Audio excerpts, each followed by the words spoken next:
Guilty on all counts. A jury in Minneapolis convicts former police officer Derek Chauvin of murder and manslaughter in the death of George Floyd. Go to foxnews.com for the latest. I'm Harris Faulkner. I'm Greg Gutfeld. I'm Janice Dean, and this is the Fox News Rundown.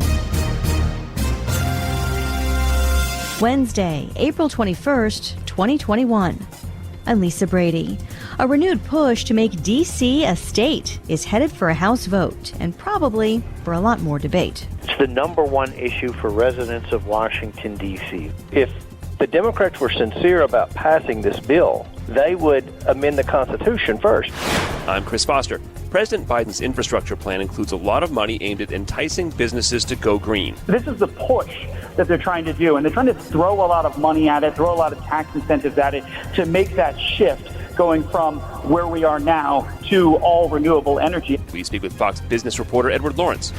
And I'm Todd Pyro. I've got the final word on the Fox News Rundown. It's been over 60 years since Alaska and Hawaii became the 49th and 50th states.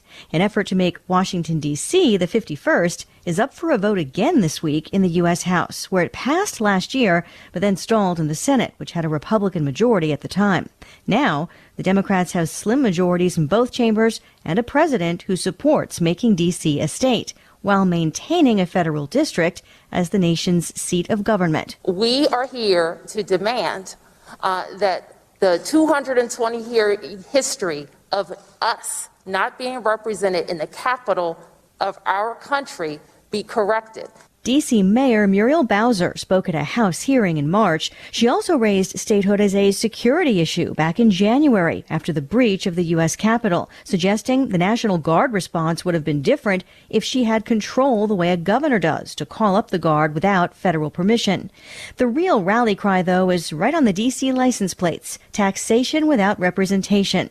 Right now, D.C. has 2 shadow senators and a House delegate, Eleanor Holmes Norton, who sponsored the bill. They have a delegate to Congress. Republican Congressman James Comer of Kentucky is the ranking member of the House Oversight and Reform Committee, which held that hearing in March and approved the bill last week. A lot of times when you hear of a community saying we don't feel like we're represented in the nation's capital, it's because the U.S. senators and the U.S. representative never go there. Members of Congress spend over half the year in Washington, D.C. Washington, there's no city in America better represented in Congress than Washington, D.C. And with respect to elections, they have 3 electoral college votes in the presidential election. So pound for pound, Washington, D.C. has more representation in Washington than any city in America, in my opinion.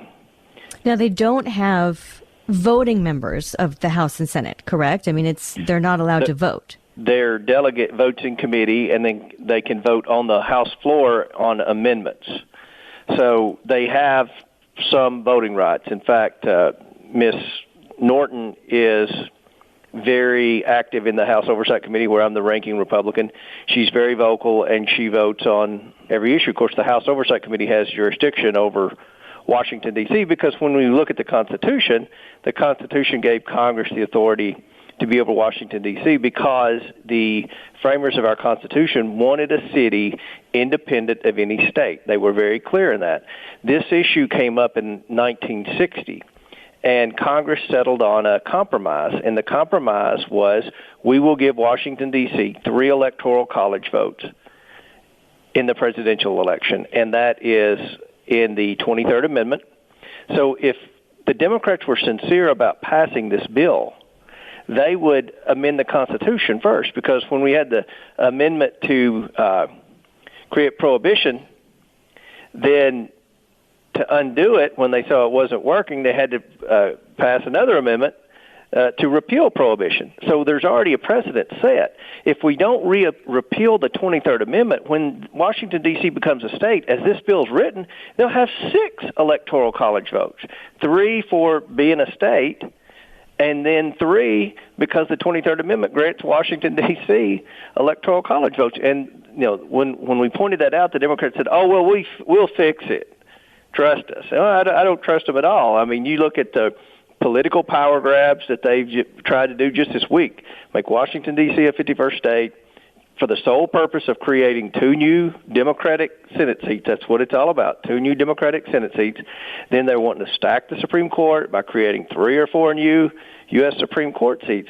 And, the decisions that Joe Biden's made where he bypassed Congress, like halting construction of the border wall, halting construction of the Keystone Pipeline, it's just a huge abuse of power in a series of abuses of power.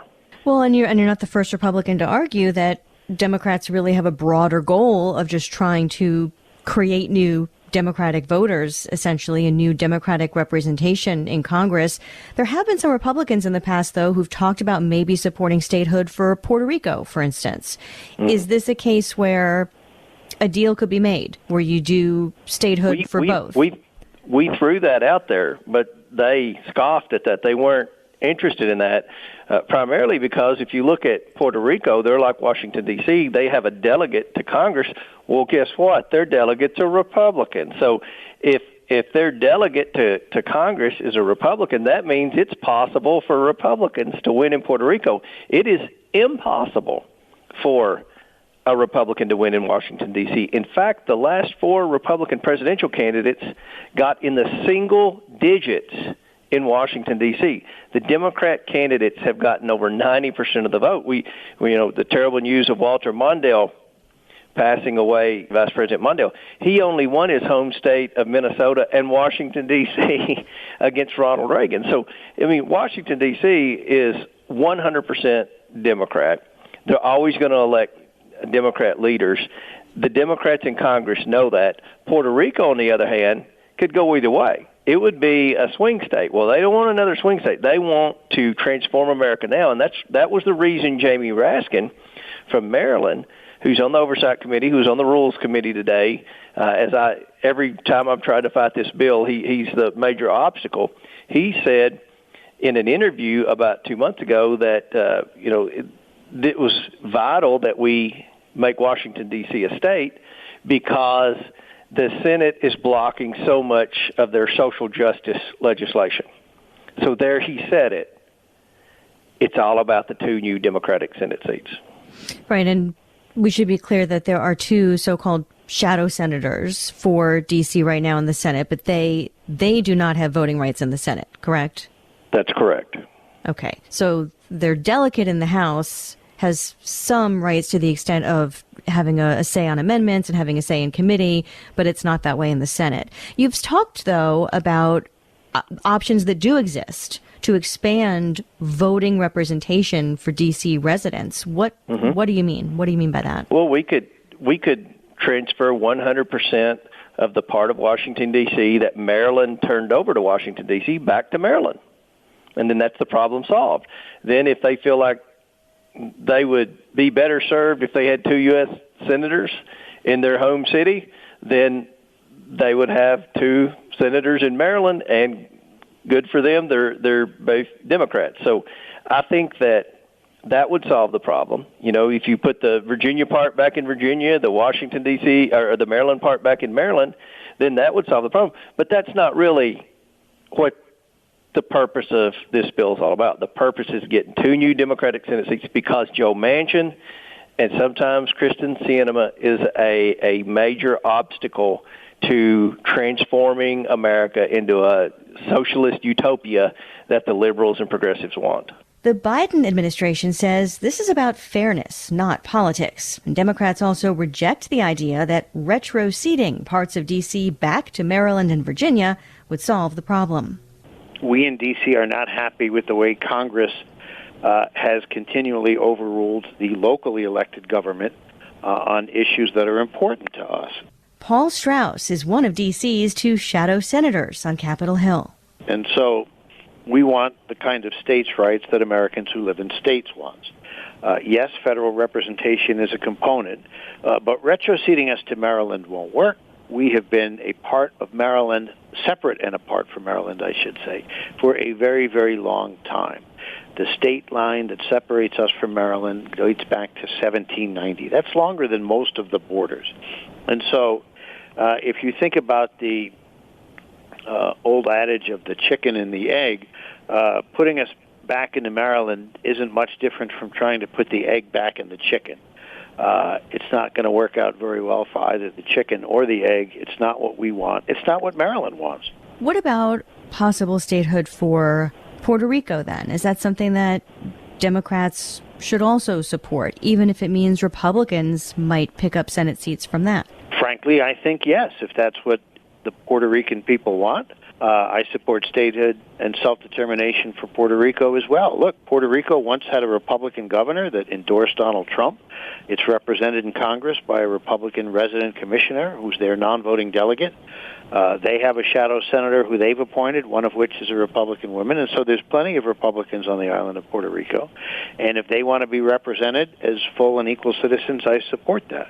What would this do, the current proposal, to the number of electoral votes for D.C.? Because the 23rd Amendment had basically given the district 3 electoral votes, correct? The 23rd Amendment gives the federal seat of government electoral votes equivalent to the population of the least populous state. So right now, the number of electoral votes D.C. gets is tied to Wyoming and not its own population. Now, that's a fairly academic argument because D.C. doesn't qualify for more than 3 electoral votes anyway based on its population. But if the population grew under the 23rd Amendment, the number of electors would not. That being said, the new state would get the same number of electoral votes that the federal district got under the 23rd Amendment, and we simply repeal the 23rd Amendment. Well, what would happen, and I mean, I know there's a lot of ifs and it's far down the road, but I'm just thinking, what happens if the effort to repeal the 23rd Amendment fails, though? Like, if that didn't happen, then what would the outcome be? Then technically you'd have a D.C. state with 3 votes and a federal district with 3 votes? Yeah, but not 3 voters. In fact, it would have no voters because there's all of the residential areas are out. The state legislatures determine the way the electors are chosen. And for the District of Columbia under the 23rd Amendment, Congress acts as the state legislature for the federal district. And so there is no mechanism for the choosing of electors in the now empty federal district. And because of that, nobody expects the 23rd Amendment not to be repealed. How much do you hear from D.C. residents about this? Is this something that you get calls and emails about? It's the number one issue for residents of Washington, D.C. They want the equality that comes from being the citizens, not just of the United States, but of their own state. And the last year has really made this a priority. What used to be considered a political issue has become one of life and death. For example, the coronavirus legislation that began to put relief funds out to the states treated the district as a territory, not a state. The problem is the virus is a microscopic pathogen. It didn't really understand the geopolitics of it and didn't realize that we were a territory and not a state. And so instead, all we did was lose resources in the middle of a pandemic and people died. We also saw the inability to have a governor who could call out the National Guard when we needed it, delayed our ability to protect our community and our own national capital in the January 6th insurrection. And so many of these issues of not being a state have really impacted the health and safety of D.C. residents and national security to an extent. So it's taken on a new urgency. Well, Paul Strauss, one of D.C.'s 2 shadow senators, we thank you very much for your time. Thank you.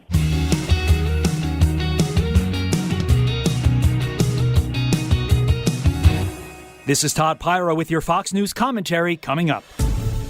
Senator Bernie Sanders and Congresswoman Alexandria Ocasio-Cortez yesterday introduced a bill called the Green New Deal of Public Housing. It's an updated version of a bill that passed the House and stalled in the then Republican-controlled Senate 2 years ago. Money to repair and clean up the more than 1 million public housing units in the country. There is money for that, but not as much in the infrastructure plan President Biden is trying to sell to Congress. There are also a lot of tax incentives for private businesses to go green. So much money that a lot of CEOs support the president's plan, even with a corporate tax hike. You see the tax incentives and the grants that the Biden administration is giving can offset some of the corporate tax rates. Fox business reporter Edward Lawrence. We've heard about the Biden administration wanting to raise the corporate tax rate to 28%. There might be a compromise at 25%. What we're finding, if you look at the American Jobs Plan, is that there are tax incentives for large corporations that have this shift to renewable energy. For example, there's $174 billion in the American Jobs Plan that's aimed at electric cars, that whole industry. So there could be grants or tax incentives with part of that money for the private sector to build charging stations at their buildings or switch their entire fleets to electric, which is what Amazon is doing. And that's one of the reasons you might be hearing Amazon come out and saying they support a higher corporate tax rate, because they are using those tax incentives on the other side to sort of offset that. So again, it helps large corporations. The smaller companies maybe don't have the resources to do that, to make that switch and use that offset. Yeah, so in the end, could this end up being a matter of, again, the rich getting richer and the middle-class companies and smaller companies not being able to take advantage? Yeah, it certainly looks like a picking and choosing of who the winners and who are not going to be the winners on this. And large corporations that have the ability to add solar panels, for example, and get those tax credits for it, or pay the money for storage devices for those solar panels to store the energy that they get. Those corporations would see a benefit on the tax, on their tax forms, but smaller companies that, mom and pop shops in Washington, D.C. or in Des Moines, Iowa, don't have the resources to do that and get the tax advantage on the backside. President Biden now has the support of coal workers, basically saying, look, green energy is going to be inevitable anyway. We're not going to have our coal jobs, so we may as well work with you, right? Yeah, some coal workers. The largest coal miners union, the United Mine Workers of America, came out on Monday and said that they could support an infrastructure bill taken up by Congress if it had some changes in it. And one of the changes that they wanted to see they wanted to see some incentives for their unions, meaning change some of the rules related to it. So the preference to hiring these renewable energy jobs would go to displaced mine workers. You're also talking about Senator Joe Manchin coming out and saying that he appeared with the union head when they came out and talked about it, saying that, West Virginians are kind of like other rural states. They have $2.3 trillion infrastructure package is what Congress is looking at, and they want to get a portion of that infrastructure. So basically, Manchin is saying you need that human infrastructure, and you can't leave anyone behind, and that includes those coal mine workers in West Virginia. And Manchin goes on to say that, when you talk about West Virginia, they feel like returning veterans, whereas they did the dirty job that people asked them to do. Nobody questioned it in West Virginia. They performed that coal, getting the coal out of the ground, mining and processing that coal. And now, for some reason, they feel like they're being left behind by some Democrats with that switch. So the coal miners union would like to see in a final version of the American Jobs Plan some incentive for them, money for them, preference in jobs for them, and that's what they're looking for in order for their support of this. Yeah, I mean, you hear sometimes like, oh, you lost your factory job, just go learn how to be a coder or whatever. How translatable are our skills in the coal industry to green jobs, or I assume training will be involved here too? There's going to be a lot of training that's involved here. But in the short term, for that transition, the American Jobs Plan does pay oil companies directly to cap old oil and gas wells.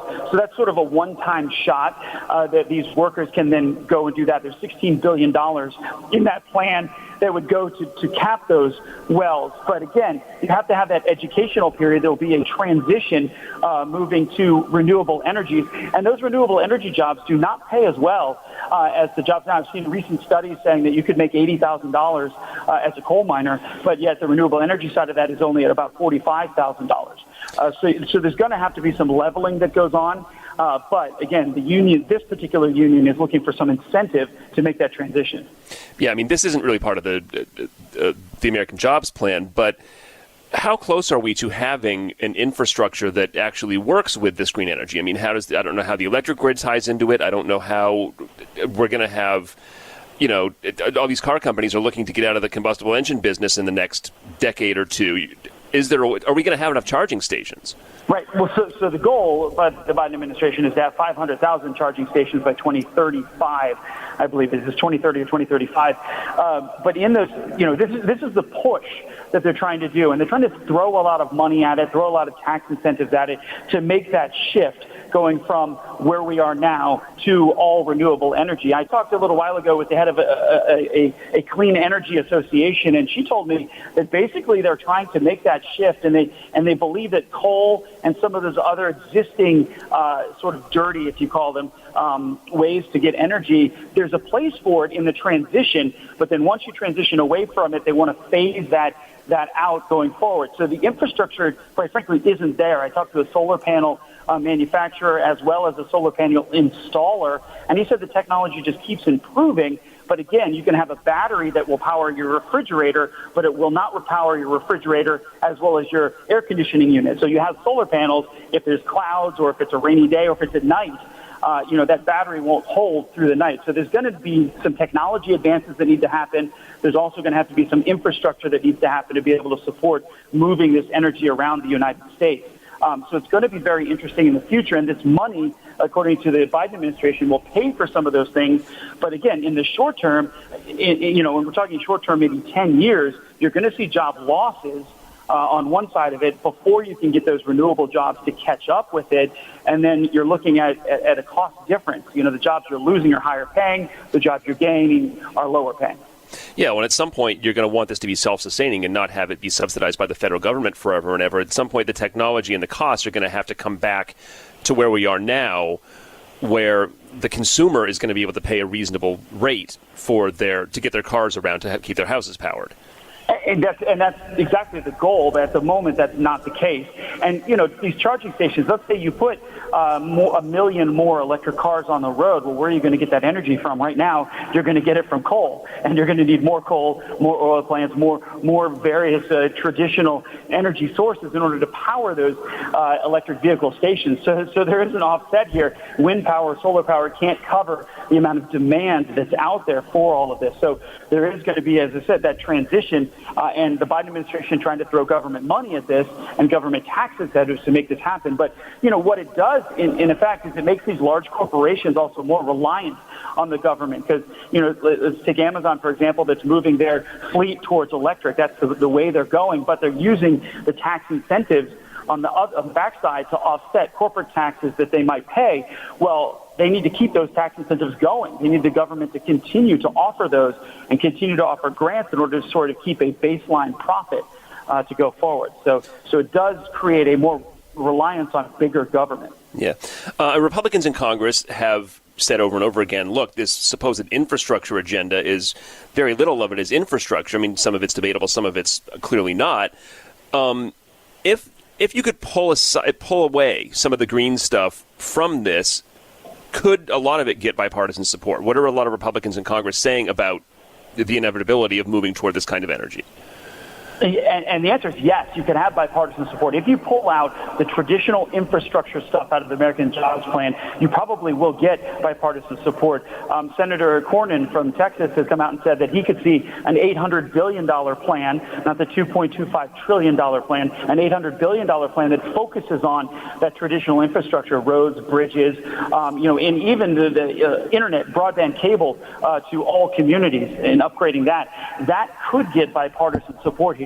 So we'll have to see. The negotiations are happening now. We are seeing Senator Chris Coons from Delaware also coming out and saying he could support a smaller $800 billion package that has just infrastructure in it. But the other side of that is, and Senator Chris Coons alluded to this, is that they could then take all the rest of the stuff and use the reconciliation process and just ram that through without Republican support. Right. All right. Well, we'll see what happens with it. Fox Business Network's Edward Lawrence. Edward, thanks for coming on. Thanks, Chris. Appreciate it.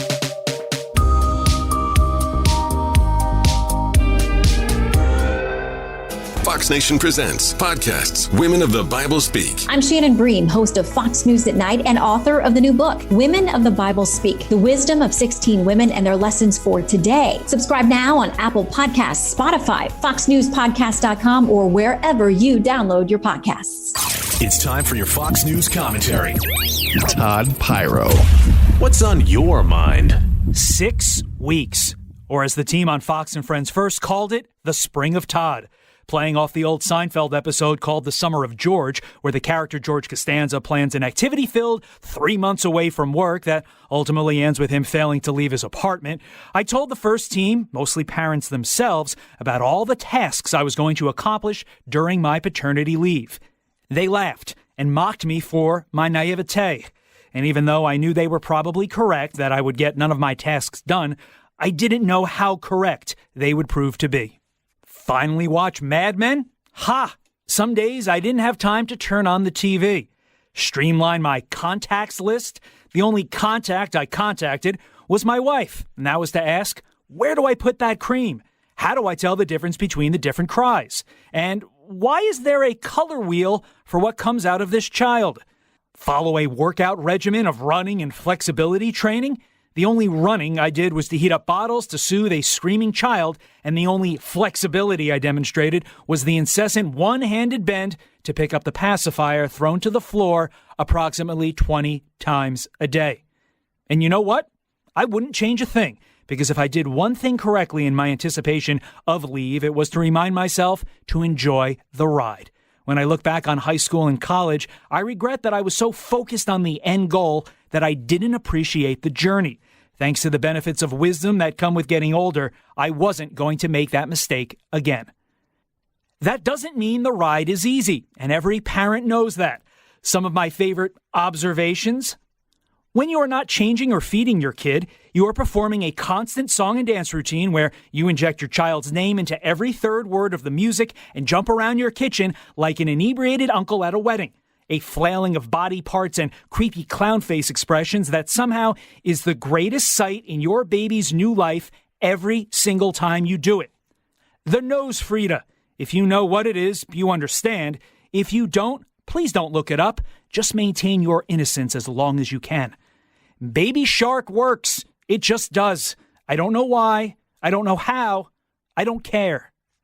But my favorite observation from the past 6 weeks needs no witty description. It's simply watching love unfold before your eyes. A love in her eyes for you, a love for her and a part of your heart you didn't know existed. It's a love where everything you say is the funniest. And if you've ever seen Fox and Friends First, not everything I say is as funny as I think it is. Just ask my co-anchor Jillian. It's a love where even the vilest of tasks are ones you know you will miss one day. Maybe not tomorrow, maybe not 6 months from now, but one day. It's a love where boxing up the infant clothes that she has already grown out of causes you to weepily wail butterfly kisses around the house. Okay, even my wife makes fun of me for that. And it's a love that makes the challenges of our times 100% worth it. I cannot thank Fox enough for providing all fathers who work here with such a generous paternity leave.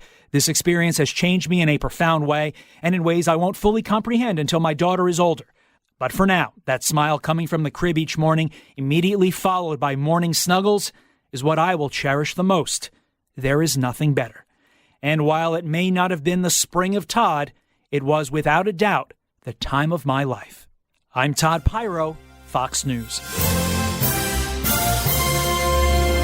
You've been listening to the Fox News Rundown. Stay up to date by subscribing to this podcast at foxnewspodcasts.com. And for up-to-the-minute news, go to foxnews.com. Did you hear the news? Now you can. With instant updates from Fox News for Amazon Alexa. Just say, Alexa, play news from Fox. In Fox News. It's the latest when you need it, on demand, from Fox News and Amazon Alexa. Love Fox News? Click the subscribe button to get more of the news and opinion you trust. And click the Fox News Rundown playlist for the latest episodes.